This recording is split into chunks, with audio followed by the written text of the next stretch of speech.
Hi, I'm Greta. And I'm Claudia, and welcome to Knitters and Critters, where we talk about all things Critical Role, and of course, our own knitting projects. That's right. Well, should we dive on into episode 8, A Woodworker's Quandary?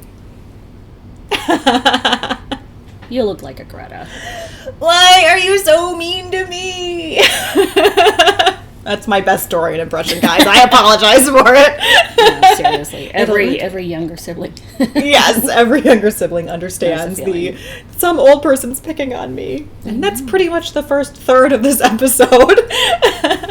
The group heads with the elderly gnome Chetney to the Spire by Fire Tavern and try to figure out who the heck this guy is and what does he want with us. Well, it turns out that Chetney is many things.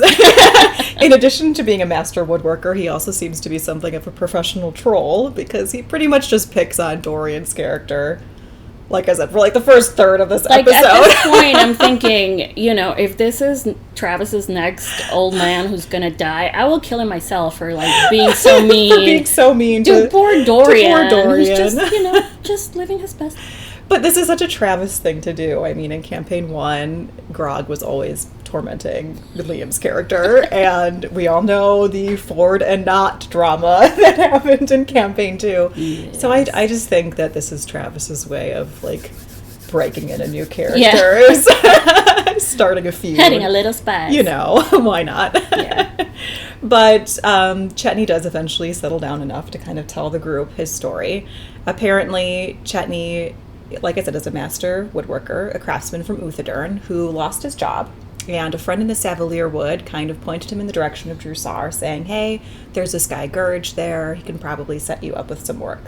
Which, okay, I guess. Yeah. But, the Savalier Wood in Uthadurn is, really far from Drusar. It's a whole continent away. There wasn't... there wasn't anyone else woodworking. So this doesn't quite track in my mind. I think there's definitely going to be more to the story. Mm-hmm. But regardless, that's the story that Chetney says. His problem is, though, that yesterday morning when he went to Gurge's apartment in the city, Gurge wasn't there and the apartment had been tossed. Completely trashed. And so obviously he's thinking, Gurge has been taken. What do I do now? Hey, I found these guys. They look like enterprising explorer, adventurer types. I bet they could help me. They can handle themselves, yeah. So that's kind of his story. And the group does seem, I guess, willing to go along with it and helping this cantankerous old gnome dude, if only to avoid, the burn that will happen if they go against Chetney's word. Yes. So at this point, Orem, sweet little Orem, notices the same, mysterious figure they saw at the theater. And he starts chasing him, but not for long, because, the most athletic of all of them suddenly, does a, come on, man. Just, fantasy role-playing at its best. I know. It's like me chasing after someone to be like, come on. I'm old. I say this to my kids at least once a day. Come on, man. I know. And it works. I'm like telling a thief, come on, stop. And the thief stops and turns around. It's like, okay, here's your stuff back. You're right. I'm sorry. I've had a realization. Yeah. And the figure wants to speak to Dorian alone. Mm-hmm. So, of course, everyone goes. Huddle. They're like, F that. We're all going for the ride. Huddle. And it turns out Dorian, kind of has to introduce this person to the group. Yeah. And it is his brother, Cyrus. Dun, dun, dun. I know. Cyrus. Okay. Cyrus is the older sibling, the one who has the, will inherit. Yeah, he's very much the prodigal son of the family. The William. Seems like. And, yeah. And Dorian's Harry. Hopefully he makes better choices when he marries. And he kind of feels betrayed by the fact that Dorian left, even though there is kind of, it is not super uncommon for people to for explore. The people in their culture to go out and explore. I'm just so curious about that whole situation. Yeah. Because it seemed like they kept mentioning this other guy, Zanato, I think was the name. Yes. telling them, oh, you're of age now, shouldn't you be going off and exploring? It just seems like very Scar from The Lion King, like trying to orchestrate a way to the throne. So I hope I'm right about that, but I think it's going to be like a good 30 episodes before that. Yeah, I think so too. I think it's kind of a long arc. And even their parents, you know, they traveled around in their youth. So, but I think it was more of like a personal, you know, you've left me alone to deal with everything here. Yeah. Like buckling under the pressure kind of thing. Yeah. And Cyrus just seems like this perfect little cinnamon roll of a character because he goes out into the world and loses all of his money like immediately. So he has to take on work. Luckily, he seems like he's a good swordsman, so he takes on work escorting merchant caravans through the Hellcatch Valley. And about 2 months ago, all the stuff hits the fan because one of the merchant caravans he was escorting got robbed, not by like a roving band of mercenaries, but by robbers posing as Cyrus's fellow guards. They, cause a whole bunch of mayhem. I'm assuming some people were killed, and they steal this really valuable golem, like in this gigantic crate thing, marked with some initials that look familiar to certain characters. Yep. And leave Cyrus basically there to take the blame for the whole thing. So now Cyrus has this 20,000 gold, holy crap, bounty on his head for a theft that he had nothing to do with. And just their reactions when they say 20,000 gold were like priceless. I think everyone was like, why are you in public right now? With us. Go hide. Get away. But apparently the Corsairs have been sheltering him, which I thought was really interesting. And I want to know why. Because it just seems too good to be true for the Corsairs to be doing this out of like the goodness of their hearts. No, there's got to be some I'm very curious about that. But in any event, he's been in hiding with the Corsairs. He at first Dorian thinks he's like, are you hitting me up for money? Really? Is that what this is? And Cyrus goes, no, I'm gonna work it off on my own somehow. Just typical. Millennials. Typical millennials. But anyway, Dorian takes Cyrus back to his little safe house and gives him the sending stone, basically saying, if you get into trouble, here's the sending stone, just give me a shout, one of us will come.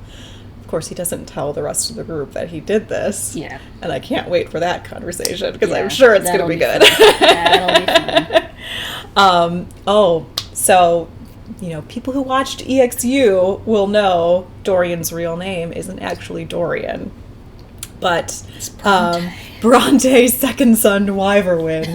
And he's like a prince to the heir Genasi throne. Of course, these are all words that Dorian's very much tiptoeing around, but that seems like the gist of it, right? Isn't it? Yeah. Like, maybe a people without a home or something like that. But yeah, these are definitely upper crust people, and it makes all the jokes about, oh, you're so pretty and clean, that have been going on about Dorian to be even more pointed, I think. Right. Yeah, exactly. Your clothes are so pretty. Yeah, just so nice.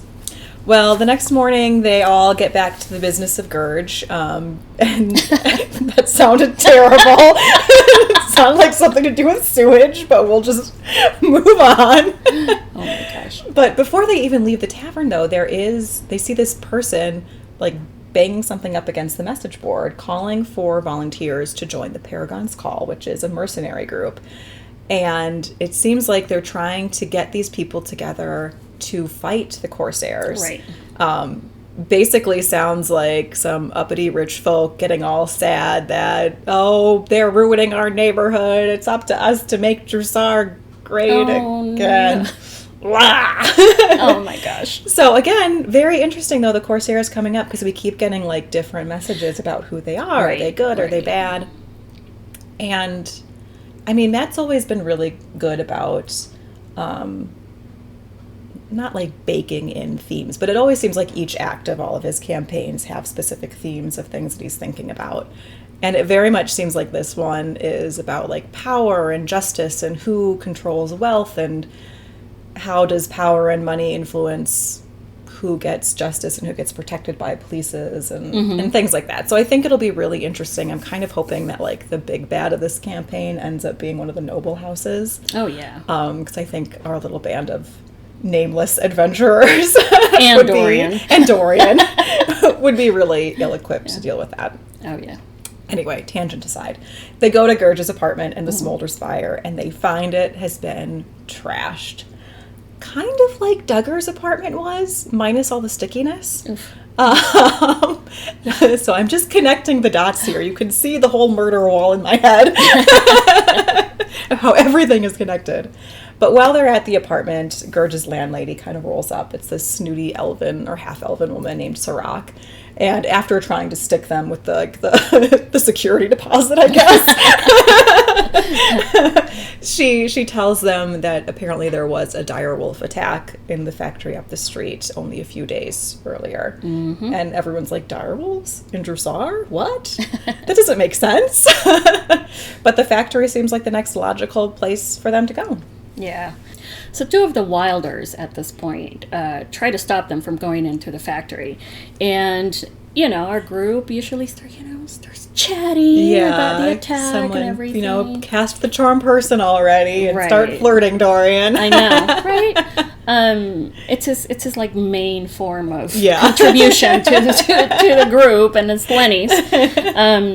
Letters cast detect thoughts, and they find out that whenever they're asked about Gurge, the Wilders seem like they don't know what they should or should not say. They know something, but they don't know what to say about it. Right. Fern, for the second time, transforms into a rat. So when the Wilders go in to talk to their boss, she sneaks in. And, she starts, listening into their conversation. And basically the Wilders are told to say that Gurge has been arrested and that it's none of the group's business, what happens next. Let it go, Elsa.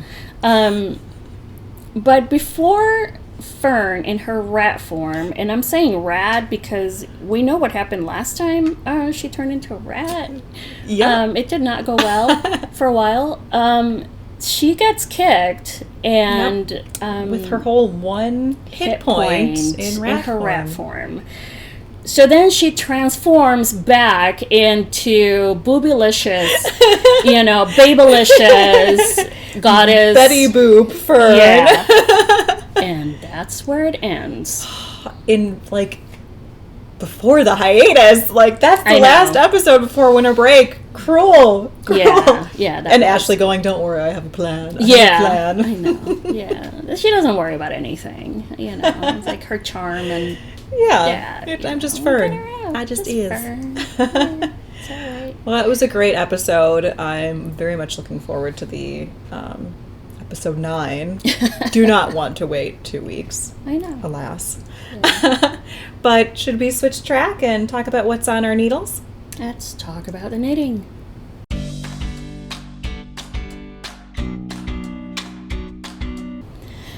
So I am wearing my very last finished object of 2021, which is my Marta Cabrera from Knives Out inspired sweater. I love it. It's so comfortable. It's easy to wear.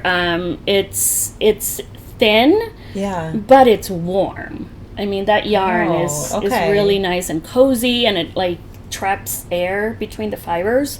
So I just went out to Starbucks and I had a little cardigan over it, and I was fine. I was very comfortable. My neck was a little cold, but 28 degrees outside. A little bit. But it was very comfortable. And it's beautiful. I love the color work. I'm very happy with the color choices. Thank you, Kate, at Cream City Yarn. And like I had mentioned before, there was lilac here, and I do not like lilac. So I chose this gray blue, and I am very happy. I have some modifications that I do pretty much to every pattern that I knit. When I knit socks, usually they have you cast on 64 stitches. That's too big for me, so I cast on 56. My sleeves are usually 3/4. I don't like having anything on my wrists. Yeah. It's just like a personal thing. I don't understand how people in cooking shows can have like their sweaters and their sleeves like down to here and be chopped. I'd be like, no, you can't do that. You're going to get it dirty. Also, like, shouldn't you be washing your hands too much to have full-length sleeves when you're cooking? I know. We're in a pandemic, people. Yeah, I don't understand it, and it's just my own personal preference that I like, 3/4 length sleeves. Yeah. Well, it's nice that you're like knowledgeable enough with knitting to know, like, okay, I can like modify this pattern this way and this pattern this way to fit my own self. 40 years. I am not there 40 yet. years. 40 years. Someday. So I want to see what you have been working on. Well, I've been working on my Beau's bracers, which I started, I think, last time. And of course, I only brought the unfinished one. That's fine. It is what it is. But it's so close. Everything but the little thumb is done. So I can kind of, You're basically done. This. I'm basically done. There's like 10 rows left for the little thumb dude. But it turned out so nicely. I love the little cable. Mm-hmm. Ignore that little mistake there. Nobody it's not sees there. Nobody sees and then there's like this little like swirly pattern on this side, on the palm side of the glove. For your first cable project? For my first cable project. Is amazing. Yeah. So I'm looking forward. I have some yarn that I picked up from the local yarn shop. It's like this really nice burgundy color. And I found the same person, I think, who did this pattern also did like a Caleb's cabled hat. So I think I'm going to do that next and keep practicing the cables. Also, I have the yarn, but I really want to do like a capelet. I'm just like, I love green. It's my favorite color. And Jester has that lovely capelet and campaign shoe. You should do it. Which I think would be really fun. So after the hat, since I feel like I need to use the yarn that I have first. Noob. I know. Anyway. What are you doing? My first finished object of 2022 are my color palette socks. And these are by Laurel Knits. And I love them. When I saw them, I'm like, that is a brilliant idea. I mean, obviously, you don't need to do them in a gradient. You can do whatever you want.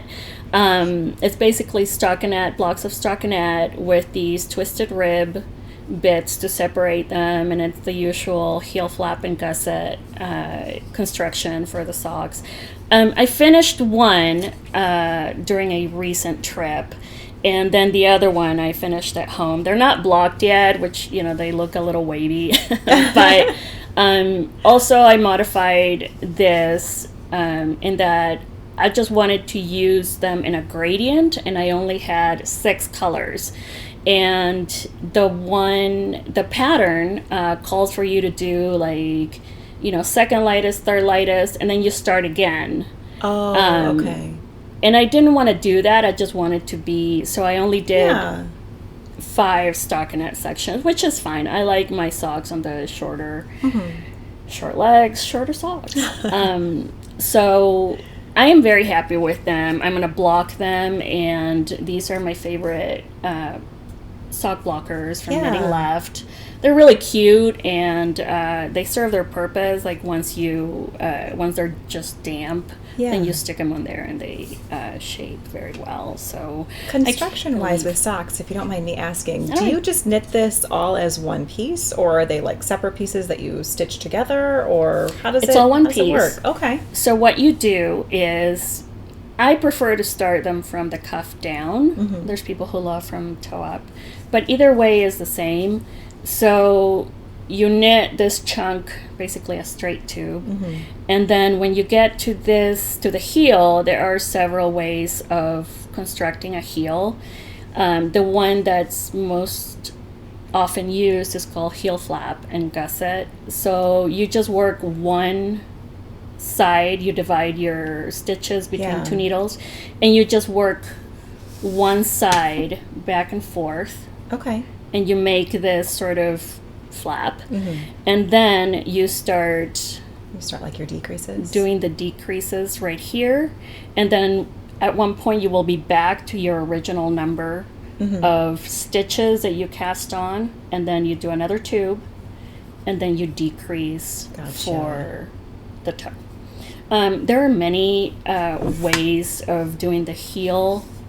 Heel flap, from what I understand, is a couple of designers that I kind of have followed and trust, is one of the most durable. Okay. You know, which is important for a sock, because you're going to be, you know, putting your weight on it and walking around on it.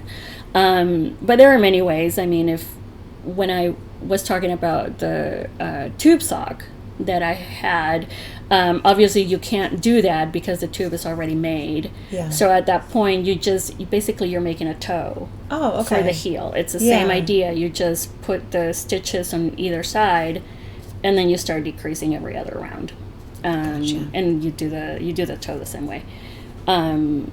But yeah, I'm very happy with them. They came out exactly how I thought they would, which does not always happen with knitting. Sometimes just like, this is what I meant. When it happens. Yeah, Instagram versus reality. But yeah.